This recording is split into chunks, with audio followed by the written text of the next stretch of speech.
A woman in a grey hoodie stands in a security line, just another face in the crowd. But she's not. She's Serafina Vance, the new secret CEO of Airlines, and she's flying incognito to see her company's flaws. She's about to find the biggest one. The TSA agent ahead. Janet Rourke sees only a black woman she thinks doesn't belong. When Serafina hands over her passport, Janet makes a choice fueled by prejudice, a choice that ends with a rip, a federal crime, and the complete destruction of her own life. This isn't just a story of mistaken identity. It's a story of what happens when karma cashes its receipts at 30,000 feet. The fluorescent lights of JFK International Airport's Terminal 4 hummed a tune of agonizing bureaucratic indifference. It was 6:00 a.m., the air already thick with the smell of stale coffee anxiety and the faint, sweet perfume of Cinnabon. To everyone else in the serpentine security line, the woman in the simple charcoal grey hoodie, black jeans and worn-in sneakers was nobody. She was just another traveler, her face buried in her phone, her curly black hair pulled back into a simple, functional bun. She was by design invisible. This invisibility was a new and deliberate choice for Serafina Vance. 48 hours ago, Serafina, or Sarah to her very few friends, had been in a sterile boardroom in Chicago, accepting a position that put her in charge of a $20 billion global corporation. At 34 years old, she had just been named the new and very secret Chief Executive Officer of Airlines. The press release wouldn't drop for another week, giving her a small window. A window she was now using to fly from New York to London, not in the private jet the board had offered, but in coach. You must understand the belly of the beast before you can tame it, her mentor, the legendary investor Warren Mercer, had told her. Fly your own airline, Sarah, but don't fly as the CEO. Fly as a customer. Fly as the people you're meant to serve. So here she was, her first-class ticket, purchased with her own money, tucked into her carry-on, waiting in the standard TSA line. She'd already noted 3 immediate problems. The priority lane was merging with the general line, causing a bottleneck. Only 2 of the 6 screening stations were open, and the general atmosphere was one of chaotic hostility. Her phone buzzed. It was David Chen, her new general counsel. Boarding pass for the 805 LHR is confirmed. The G5 is on standby if you change your mind. We can have you at Teterboro in 20. Sarah typed back. No, I need to see this. And stop calling it a G5, it makes us sound like oligarchs. She put the phone away and inched forward. The line was being managed by a TSA officer whose voice could cut glass. Shoes off, laptops out, liquids in the bag, people not next to the bag, not under the bag, in the bag. This isn't complicated. Sarah watched the woman ahead of her, a young mother fumbling with a stroller, a crying baby, and 3 different plastic bins. The mother was clearly overwhelmed, her hands shaking as she tried to collapse the stroller. Ma'am, you're holding up the line. Get it together, the officer barked. Serafina felt a muscle in her jaw tighten. She stepped forward out of line. Here, she said to the mother, her voice low and calm. Let me hold him. The mother looked up, her eyes wide with frantic gratitude. Oh, thank you, God, thank you. Sarah expertly lifted the baby, holding him close and rocking him gently. You're okay, she murmured, both to the baby and the mother. Just focus on the bins. You're doing great. From the front of the line, another voice, sharper, more acidic, sliced through the air. You hoodie, get back in line. You're not special. You don't get to cut. Sarah looked up. Standing behind the X-ray monitor was a TSA officer with a face that looked like it had been permanently soured. Her name tag read, Janet Rourke. She was staring at Serafina with pure, undiluted contempt. "I am assisting a passenger," Serafina said evenly. "You are interfering," Officer Rourke snapped. "Get back in line now." The young mother, now terrified, quickly finished with her bins.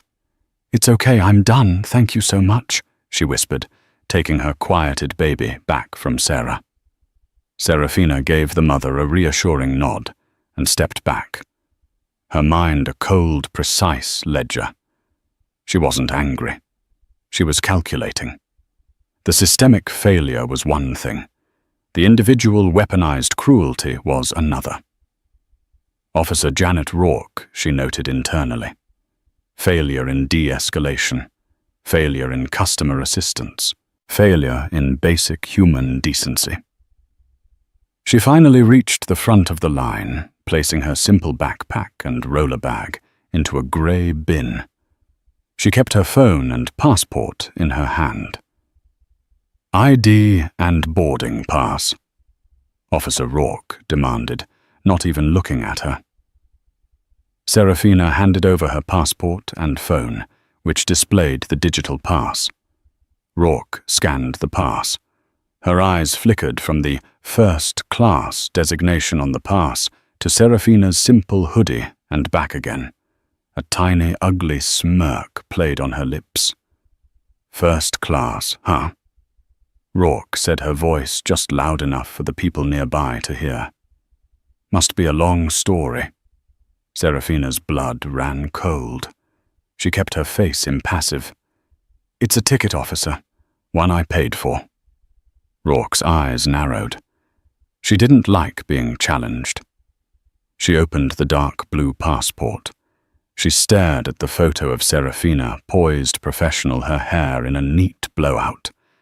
Then she looked up at the real Serafina, dressed down, her hair natural. "This photo doesn't look like you," Rourke said flatly. "It was taken 2 years ago. It's me," Sarah replied, her patience now a thin, fraying thread. Rourke held the passport up, angling it to the light, then pulled a small magnifying glass from her pocket. "You look cleaner in the picture."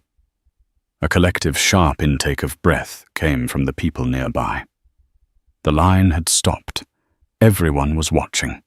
The casual racism, so blatant and unashamed, hung in the air like poison. "Officer," Serafina said, her voice dropping to a near whisper, a tone her executive team would one day learn to fear more than any shout. "You are seconds away from crossing a line you do not want to cross.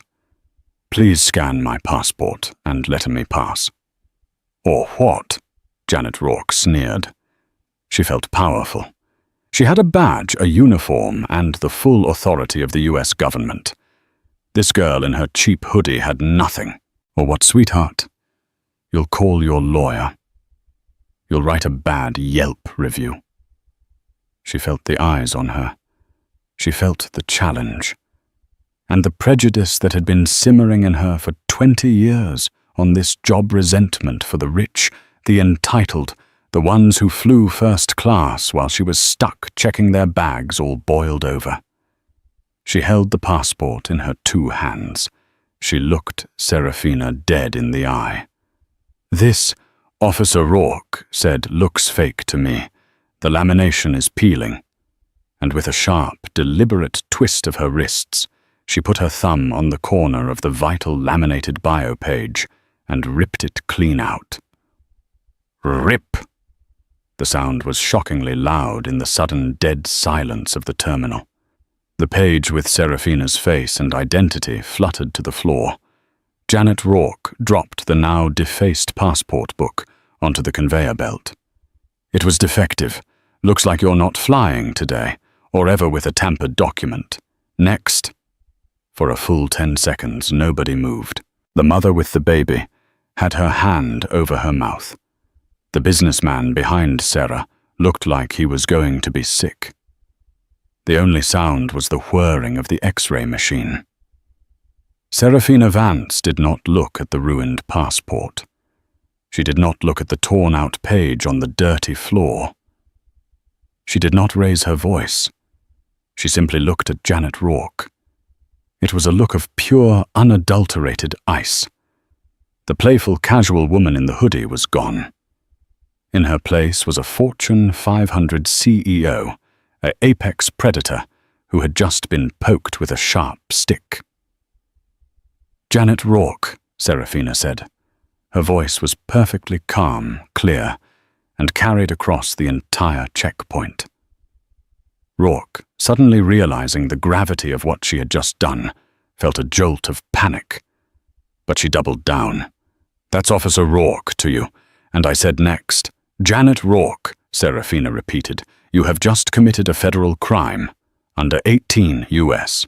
Code Section 1543. Forgery or false use of passport, which includes mutilating, cutting, or defacing a passport, is a felony punishable by up to 10 years in prison." Rourke's sour face went pale. "You have committed this act," Serafina continued, her voice a precise monologue, "on camera in front of 24 witnesses while acting in your official capacity as an officer of the Department of Homeland Security." It was defective," Rourke stammered. "It was falling apart. I was inspecting it." "You ripped it," a man in line said, his voice shaking. "I saw you. You tore it." "Shut up!" Rourke shrieked at him, her composure shattering. "You don't know what you saw. I need a supervisor, Henderson." "Get me a supervisor." "That's an excellent idea," Serafina said. She calmly bent down, retrieved the torn bio page, and picked up the mutilated passport book. She held them in one hand. With the other, she pulled out her phone. "You can't use your phone in a security area," Rourke yelled, trying to grab for it. Serafina held up a single imperious finger, and Rourke actually flinched. Sarah dialed a number from memory. It rang once. "David," she said. The checkpoint was so quiet, everyone could hear the voice on the other end. "Sarah, what's wrong?" "Did you change your mind about the plane?" "David Chen, I need you to listen to me very carefully," Serafina said, turning her back to Rourke to face the checkpoint. "I'm at JFK, Terminal 4, Checkpoint A. I need you to get the U.S. Attorney for the Eastern District of New York on the line. I also need you to contact the Federal Security Director for JFK. His name is—" She paused, glancing at a plaque on the wall. "Michael Hammond. I want him here. Now." Rourke's blood turned to ice. Federal Security Director.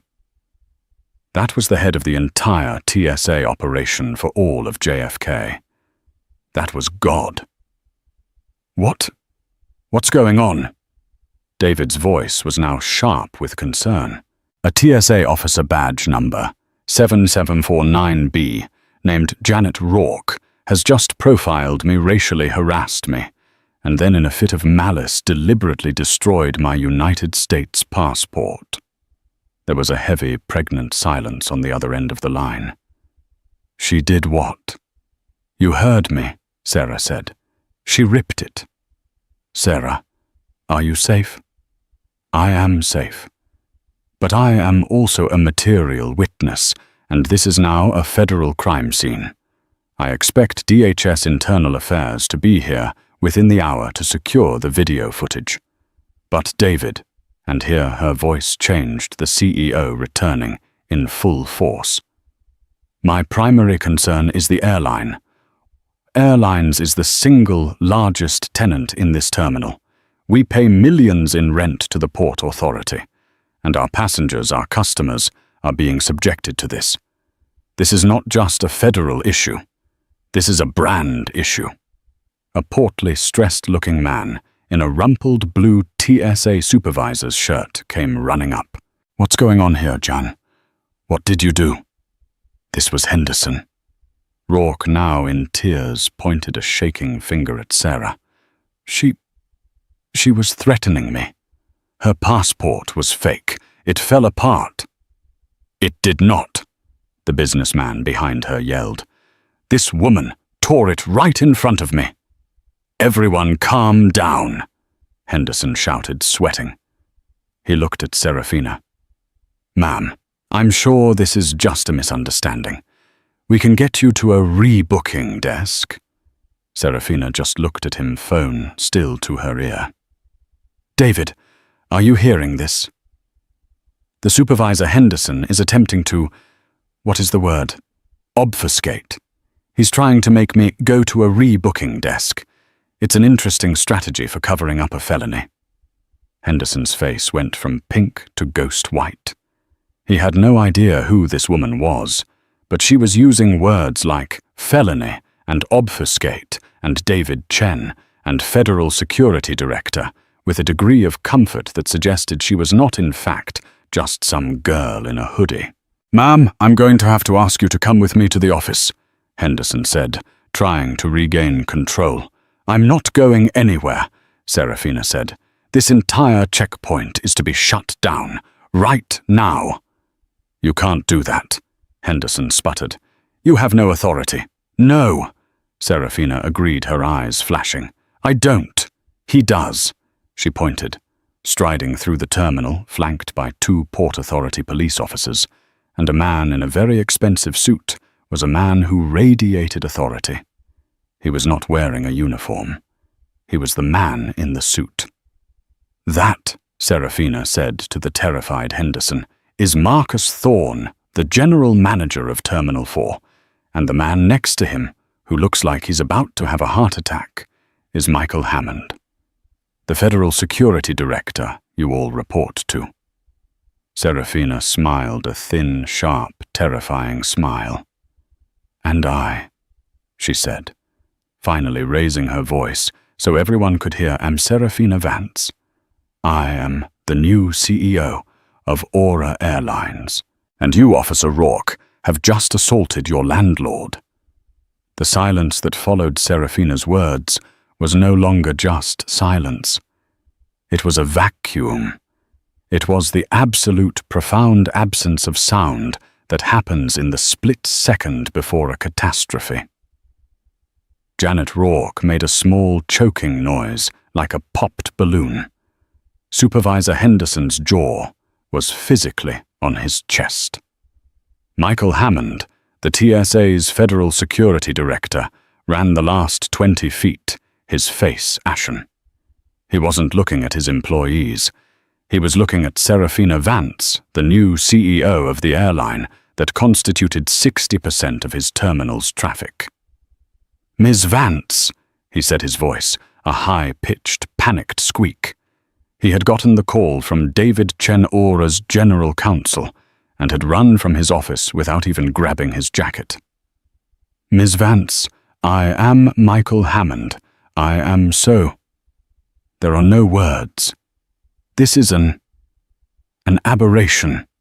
Mr. Hammond, Serafina said, her voice still ice. It is not an aberration. It is a symptom.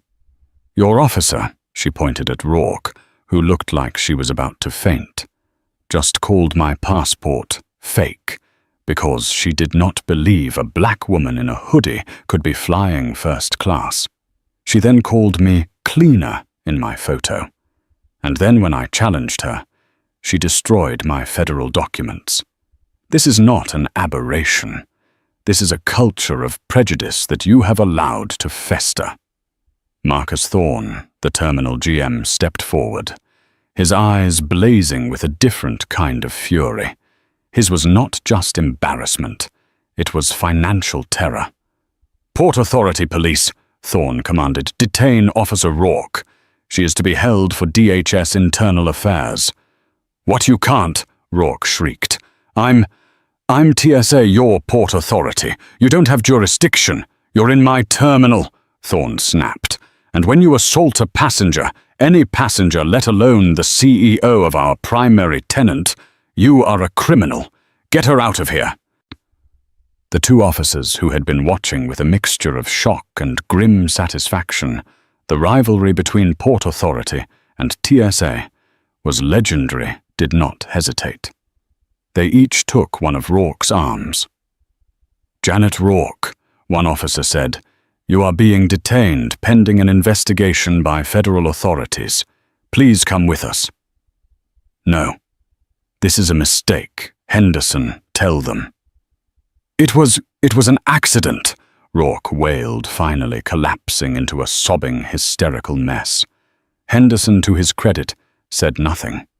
He simply stared at the floor, his career flashing before his eyes. "As for you, Mr. Henderson," Serafina said, turning her cold gaze on him, "you attempted to obstruct a federal investigation. You attempted to manage me, to move me to a back room, to get me to a rebooking desk. You are a disgrace to your uniform, and your failure of leadership allowed this to happen. I will be speaking to Mr. Hammond about your future, or rather your lack of one." Henderson visibly crumpled. Serafina then turned to the line of stunned passengers.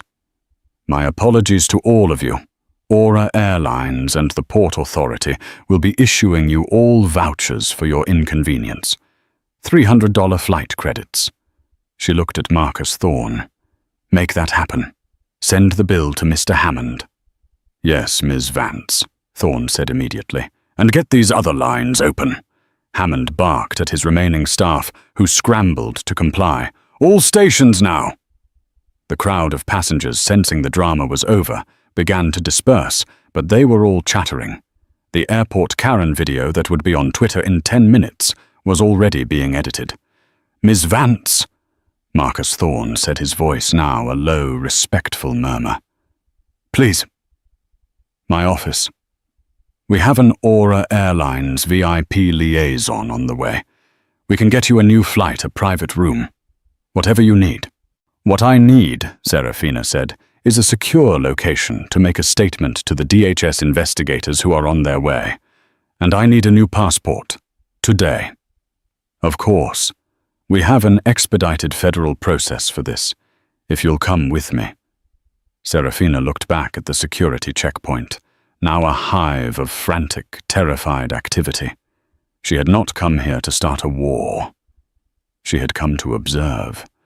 But war had found her. "No," she said. Thorne and Hammond both stopped. "No, Ms. Vance. I'm not going to a back room. I'm a passenger. My flight to London is in 2 hours. I will be on it."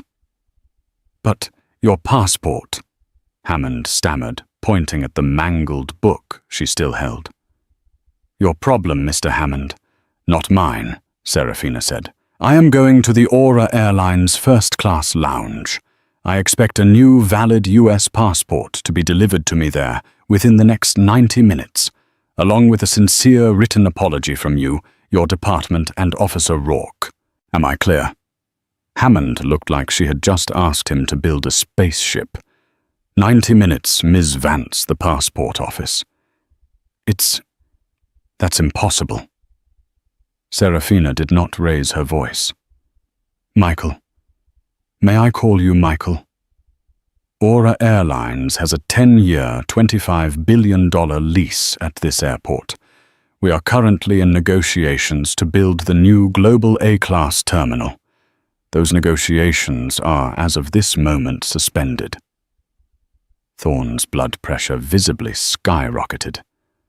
That terminal was his entire career. "You," Serafina said, pointing at Hammond, "have allowed your organization to become a liability.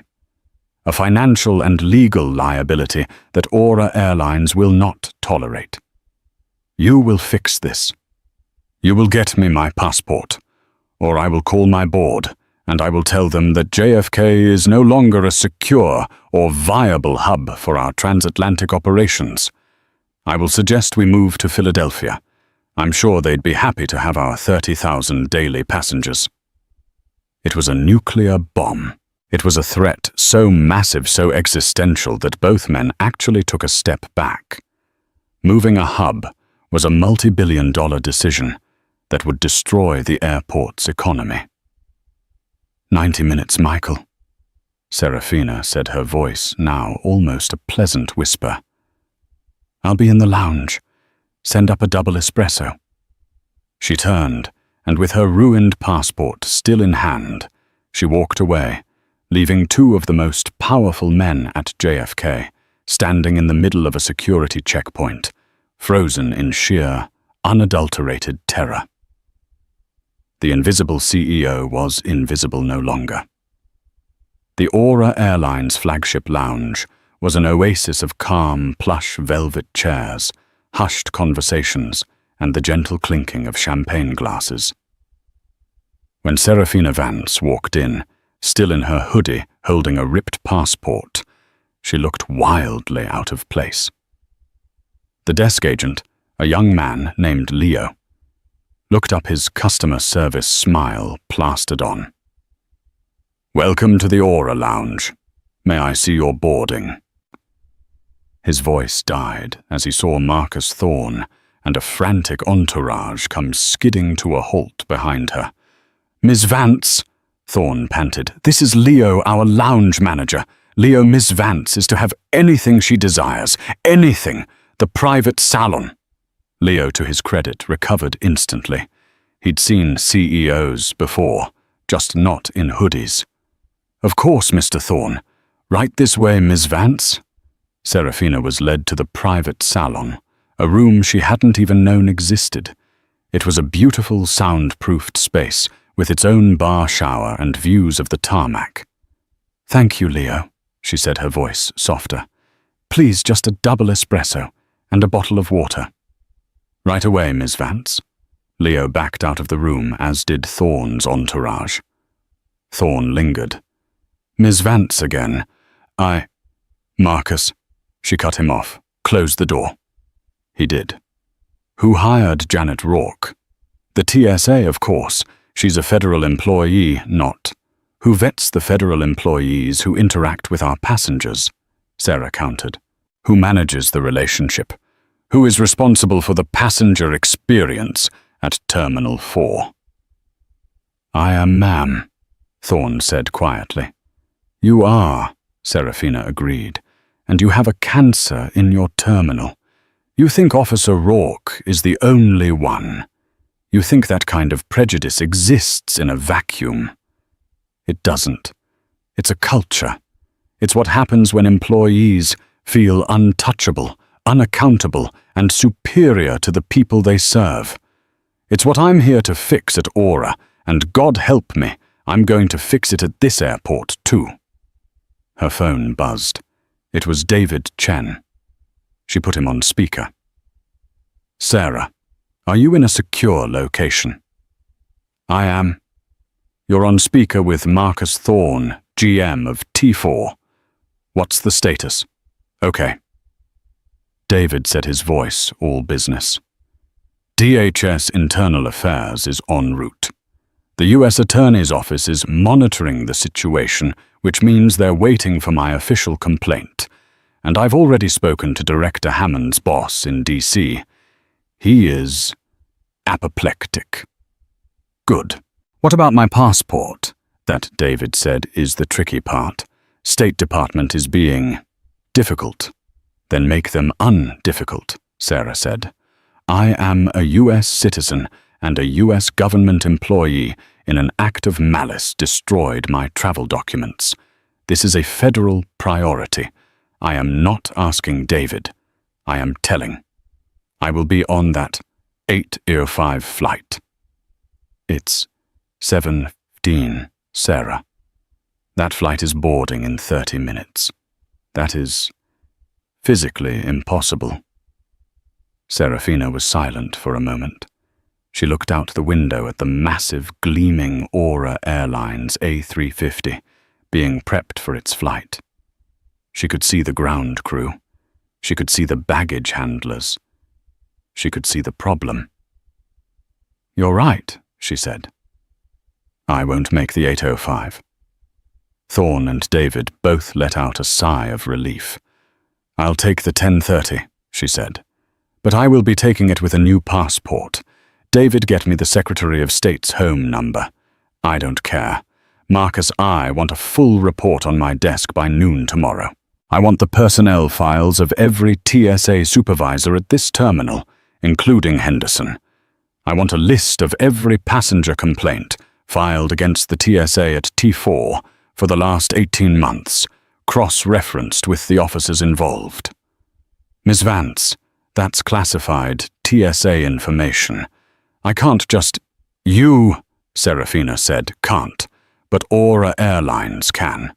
Aura Airlines, as a condition of our continued negotiation for the new terminal, is now demanding a full independent audit of two-way customer service and bias protocols. You will get me that data, or I will get it via a congressional subpoena. Your choice. Thorne nodded, defeated. I'll see what I can do. Good. She dismissed him. The next 2 hours were a blur of new-age corporate warfare. Serafina, sipping her espresso in her hoodie, orchestrated a multi-pronged assault. 1. The legal front, David Chen, filed a formal criminal complaint against Janet Rourke and a civil complaint against the TSA and DHS for negligence, seeking $1 in damages and a court-mandated retraining program for the entire Northeast sector. 2. The political front. Serafina's call to the Secretary of State's Chief of Staff, a man she knew from a previous life in venture capital, had resulted in the New York Passport Agency opening 3 hours early for an emergency diplomatic reissuance. A Port Authority officer was dispatched lights and sirens to retrieve it. 3. The PR front. The Airport Karen video was now viral. Aura's PR team, directed by Sarah, released a statement. We are aware of the appalling incident at JFK involving an assault on one of our valued passengers. This passenger, who happens to be our new CEO, Serafina Vance, was targeted. This incident reveals a systemic failure at the TSA, which we are addressing at the highest levels. Aura Airlines believes travel is a right and dignity is not optional. At 9:45 a.m., a sweating Leo knocked on the door. He held a small, pristine, dark blue book. Ms. Vance, your passport, and Director Hammond asked me to give you this. He handed her a letter. It was a groveling, formal apology. At 10:15 a.m., Serafina Vance, now in a fresh Aura-branded polo she'd requested from the staff store, walked to the gate for the 10:30 flight. The entire gate crew, including the manager, was standing at attention. They were all pale. "Welcome, Ms. Vance," the gate agent said, his hands shaking as he took her new passport and boarding pass. "It's a pleasure to be flying with you," Serafina said, giving him a warm, genuine smile. But as she walked down the jet bridge, her mind was on Janet Rourke. This was not the end. This was the beginning. The ripple effect was just starting, and she was about to find out just how deep the rot truly went. The flight to London was 8 hours of spreadsheets. Serafina didn't sleep. She sat in seat 2A, her laptop balanced on the tray table, and she dug. She wasn't just a CEO. Her background was in forensic accounting and data analysis. She'd made her name at a VC firm by finding the unseen data, the small, cancerous numbers that could kill a company. As she flew over the Atlantic, she was applying that same relentless focus to her own airline's operations at JFK. Janet Rourke was a symptom. But what was the disease markers she'd emailed before takeoff? "I want a full vendor list for T4. Everyone who services Aura. Catering, cleaning, baggage, fuel. All of it." Now she was cross-referencing that list with a list of Aura employees. She was looking for patterns. She was looking for connections. The first red flag came at 30,000 feet. Vendor 5-star Sky Catering. Contract exclusive provider for Aura's first and business class. 40-hour a year. She pulled up the list of Aura's on-site managers. Employee Mark Rourke. Position Catering Operations Manager, JFK. Rourke. Serafina's fingers flew across the keyboard. It was a common enough name, but in a forensic audit, there is no such thing as coincidence. She ran a quick encrypted search. Mark Rourke, Janet Rourke. The public records database lit up. Address history. They lived at the same address in Queens for 15 years. They were siblings. Janet Rourke's brother was the Aura Airline's manager, responsible for overseeing the exact vendor that loaded food and liquor onto Aura's planes. And Janet Rourke worked security. She controlled what and who passed through the checkpoint. Serafina's blood ran cold. This was no longer just a story of prejudice. This was a story of conspiracy. What could a corrupt catering manager and a corrupt TSA agent do? Steal what high-end liquor? Expensive cuts of meat. Caviar. Sarah pulled up the shrinkage reports for the JFK catering hub. It was staggering. Aura JFK wrote off over $2 million in spoiled or lost catering supplies in the last year alone.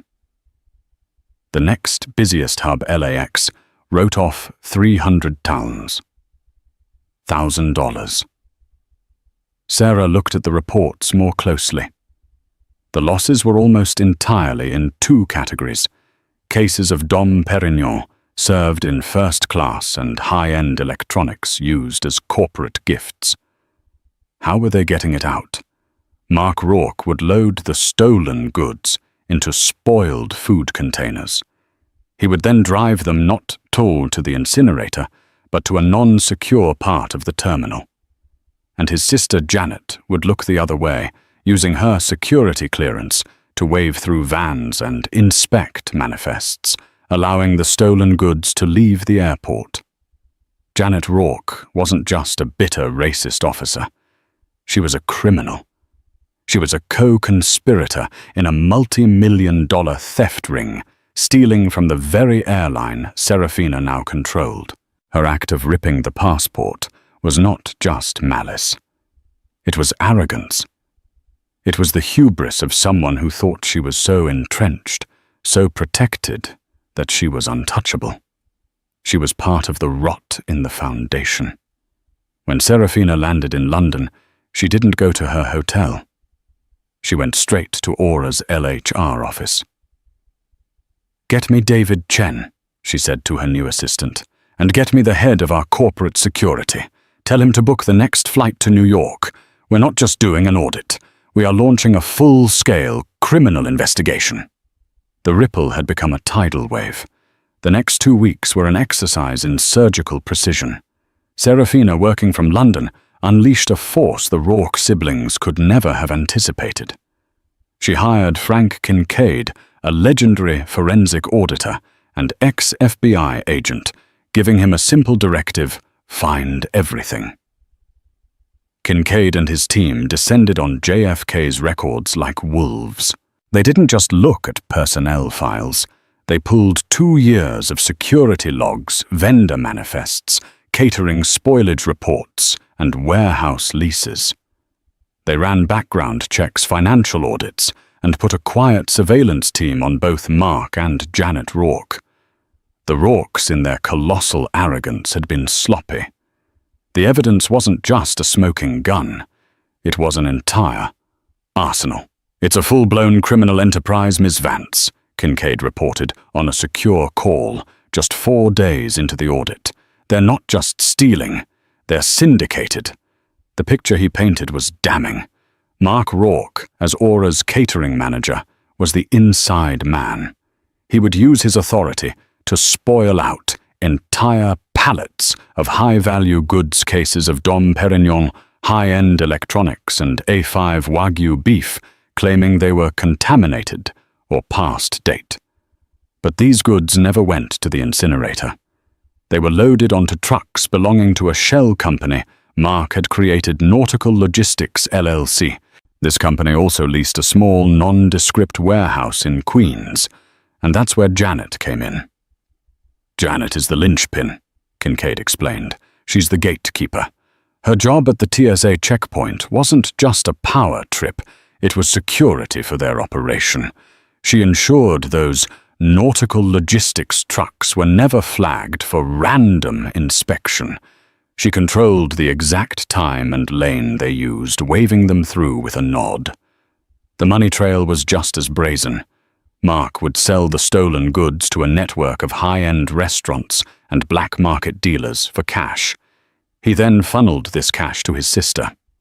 Mark Rourke was making huge cash withdrawals from his Shell account every Friday, Kincaid said, and every Monday, like clockwork, Janet Rourke made a cash deposit into her personal savings, always between $8,000 and $9,500. She was deliberately structuring the deposits to stay under the $10,000 federal reporting limit. That alone is a felony. Serafina's blood ran cold. The pieces clicked into place. Janet's rage in the terminal, it wasn't just prejudice. It was the territorial fury of a queen whose empire was challenged. Ripping that passport wasn't just a moment of malice. It was an act of dominance from someone who believed she owned that terminal and everyone in it. "You have enough," Serafina said. "We have more than enough," Kincaid confirmed. "The U.S. Attorney's Office is treating this as an organized crime case. We're ready to move. Your call, Miss Vance." Janet Rourke's initial hearing for the passport charge is next Tuesday, Serafina said, her voice like ice. "I want her to stand in that courtroom, believing the worst thing that can happen to her is probation. I want her to feel the floor drop out from under her."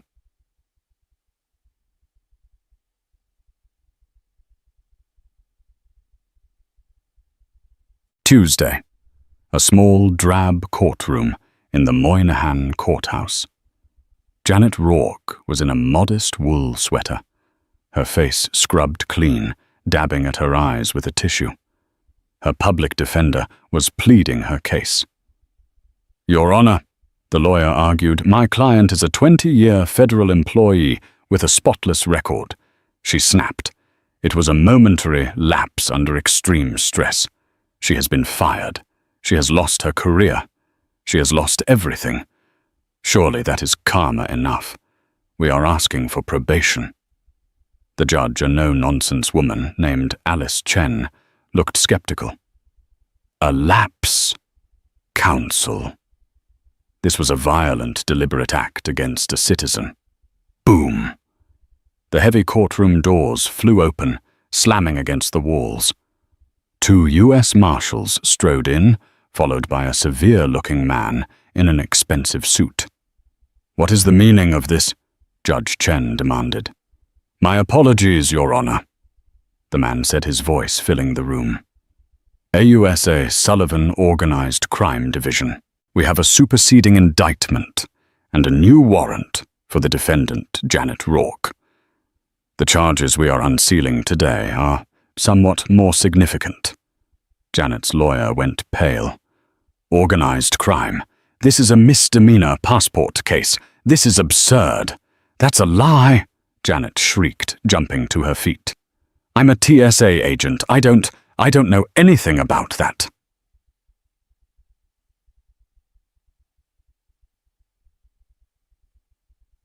At that exact same moment, across town at JFK, Mark Rourke was in his office, his feet on his desk, yelling into his phone about a supplier. His door opened. Frank Kincaid and 2 Port Authority detectives entered. "I'm busy," Mark snapped. "Email me." "Mark Rourke," Kincaid asked calmly. "You're under arrest." Mark laughed. "Arrest for what?" "Stealing a bag of nuts." "For conspiracy to commit wire fraud, grand larceny and racketeering," Kincaid said, as the detectives moved to cuff him. nautical logistics, the warehouse in Queens, the structured deposits to your sister. The color drained from Mark's face. He knew instantly the game was over. My sister, he stammered. Let me call my sister. She's a little busy right now, Kincaid said, taking the phone from Mark's hand.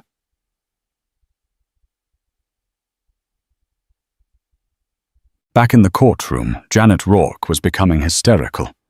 This is a mistake. You have to believe me. Call my brother. Call Mark Rourke. He'll clear this up. AUS. Sullivan waited for her to pause for breath. He then turned to the judge. Your Honor, he said, his voice cold and final. We object to any request for bail. The defendant's brother, Mark Rourke, the ringleader of this conspiracy, was taken into custody at JFK 3 minutes ago. That was the final blow. The words hit Janet like a physical impact. Her legs gave out, and she collapsed into her chair, a wild, wailing sound escaping her. The mask of the meek victim was gone, replaced by the raw, terrified face of a common criminal. No. No. No. Mark! Judge Chen slammed her gavel. Bail is revoked. The defendant is remanded into federal custody. The charges you outlined, Mr. Sullivan, suggest the defendant's lapse with Ms. Vance's passport was not a random act, but a reflection of a deep-seated arrogance and a pattern of criminal behavior. This court will see all of it. As the marshals pulled the sobbing, screaming Janet Rourke from the courtroom, her lawyer simply sat down, his head in his hands. The karma had come.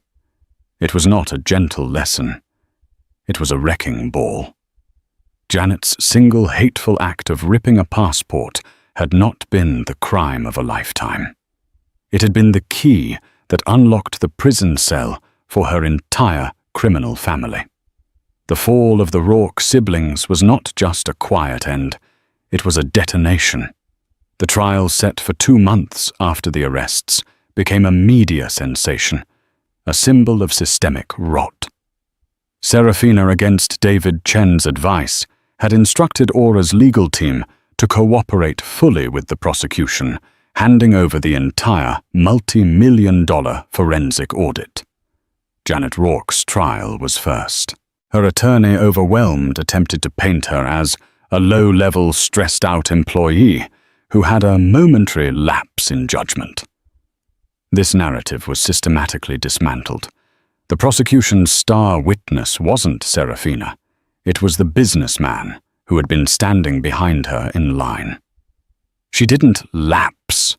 The man, a corporate lawyer named Stephen Cole, testified, his voice full of controlled anger. She was on a power trip. She racially profiled Ms. Vance. She mocked her.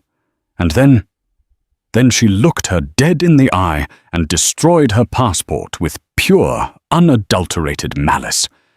It was the most disgusting abuse of power I have ever witnessed. The prosecutor then pivoted. And this lapse, was it an isolated incident?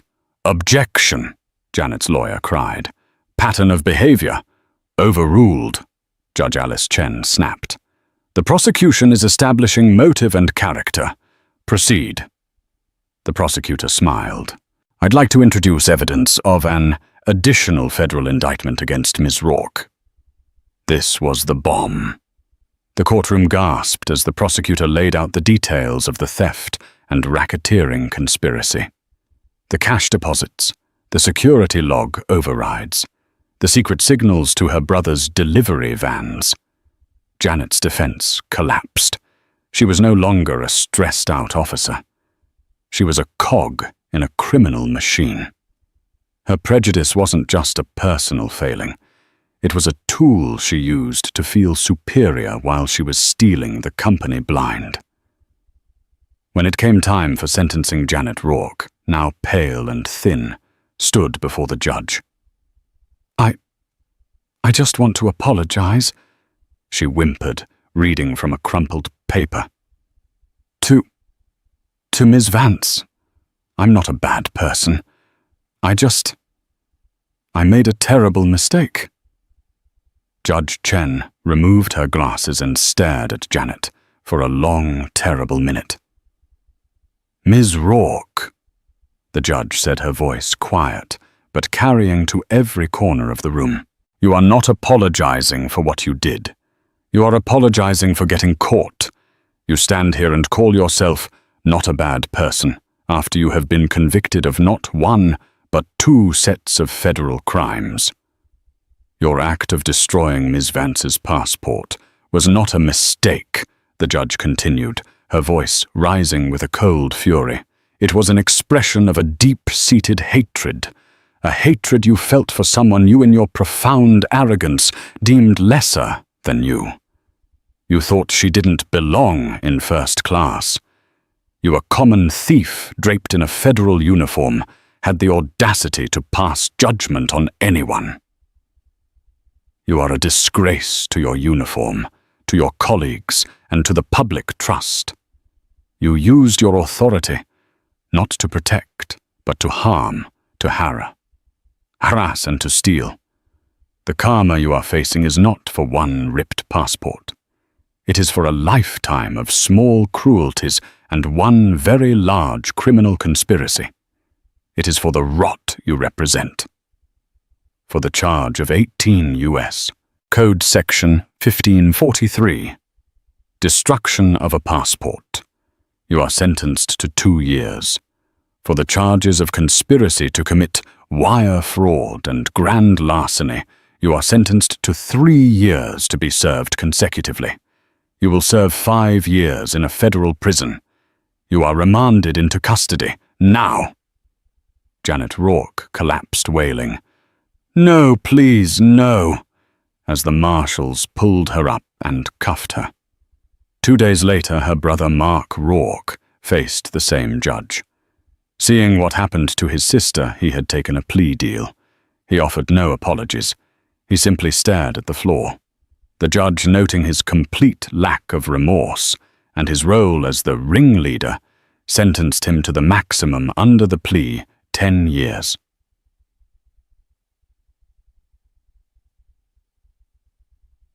While the Rourkes were being processed for federal prison, Serafina Vance was standing on a makeshift stage in Aura Hangar 7 at JFK. In front of her were over 2,000 employees, gate agents, baggage handlers, pilots, flight attendants, and mechanics. The mood was tense, nervous. They had all read the papers. Serafina was not in a suit.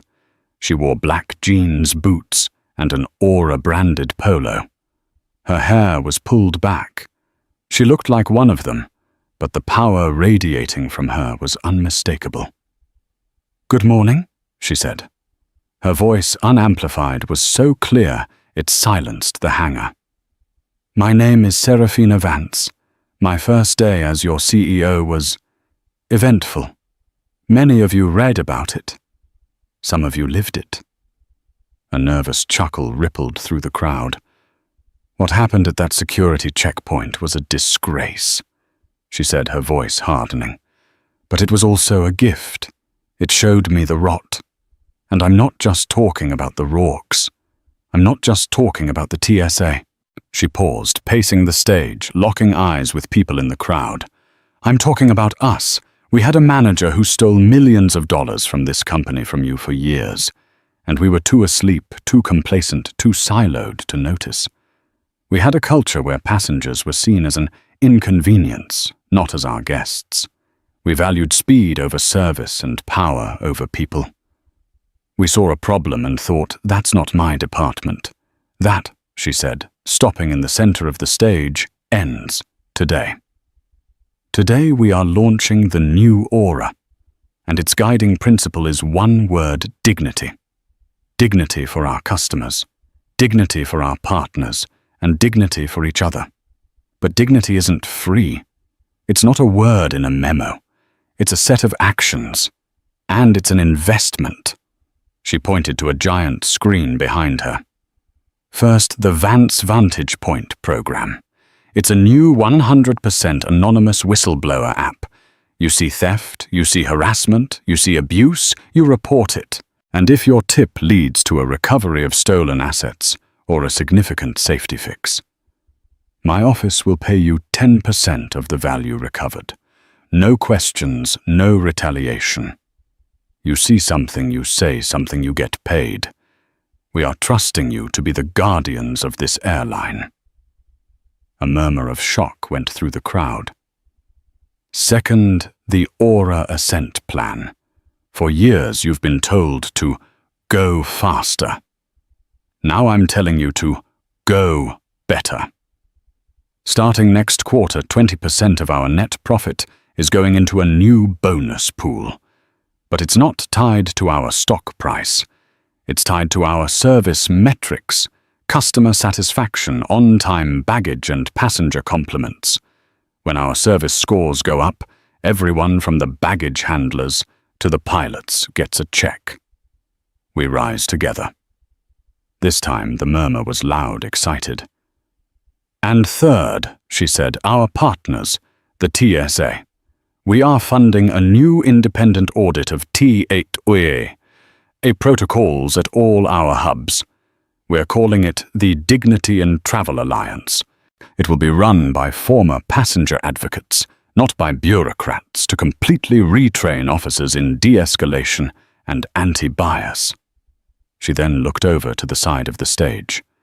And speaking of accountability, Mr. Henderson. The crowd parted. Supervisor Henderson, the man who had tried to manage Sarah, walked forward. He was in a brand new, ill-fitting baggage handler's uniform. He was visibly terrified. Mr. Henderson was fired by the TSA, Sarah announced. And I hired him. He is starting today as a trainee on the ramp. He is not here because I like him. He is here because he represents a failure of leadership. He is here to learn what real leadership service looks like from the ground up. He will not be eligible for a promotion for 3 years. He will lift your bags. He will learn. Or he will be gone. Am I clear, Mr. Henderson? Henderson. His face bright red, just nodded. Yes, ma'am. Welcome to Aura, Mr. Henderson. Don't drop any bags. The message was electric. The karma wasn't just punishment for the guilty. It was a complete, systemic rebuild.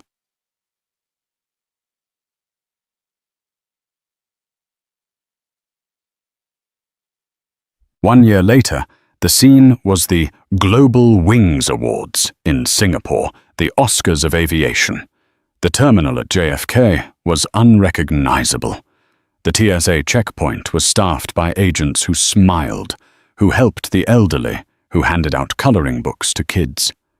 The Vance Vantage Point app had already recovered $4 million in lost assets. Henderson, thinner and humbler, was now a shift lead, known for being the toughest but fairest trainer on the ramp. The announcer's voice boomed over the ballroom. For the first time in aviation history, an airline has seen its stock price, customer satisfaction, and employee retention all rise by double digits in the same year. The Aura Way is now the gold standard. The winner for Airline of the Year is Aura Airlines. Serafina Vance walked onto the stage. She wore a stunning black evening gown. She took the heavy crystal award. Thank you, she said. A year ago, I wouldn't have been allowed in this room. At least not in the outfit I was wearing. The audience, knowing the story, laughed. Under this gown, she said, I'm wearing a simple charcoal grey hoodie. She pulled open her blazer-style jacket to reveal it. The crowd gasped, then applauded. I wear it as a reminder, she said. A reminder that a year ago I was standing in a security line and I was made to feel worthless. I was told I didn't belong. That's a feeling many of us in this room, for one reason or another, have known. And it is a feeling that should never be part of travel. This award isn't for our balance sheet. It's for our 30,000 employees who proved me right. It's for our baggage handlers who get that bonus check. It's for our gate agents who are empowered to solve a problem, not just quote a rule book. It's for our new partners at the TSA who are proving every day that you can be secure and be kind. We did this by remembering one simple truth. First class isn't a seat. It's a standard of respect. And at Aura, we've just made it our baseline. Thank you. And that is what happens when arrogance, fueled by prejudice, meets a power it cannot comprehend. Janet Rourke thought she was a gatekeeper with ultimate authority. She forgot she was just an employee, and she had the terrible luck of ripping up the passport of the one woman who had just become the boss of everyone. She didn't just lose her job. She lost her freedom, her family, and her future, all because of a single hateful choice. What do you think? Was 5 years enough for Janet? Was it a twist of fate that her own brother was also a criminal? Or do you think that kind of corruption always travels in families? This story is a powerful reminder that the person you disrespect today might be the one signing your paycheck or your arrest warrant tomorrow. If you love stories of hard karma and shocking twists, you are in the right place. Hit that like button. Share this video with someone who needs to see it.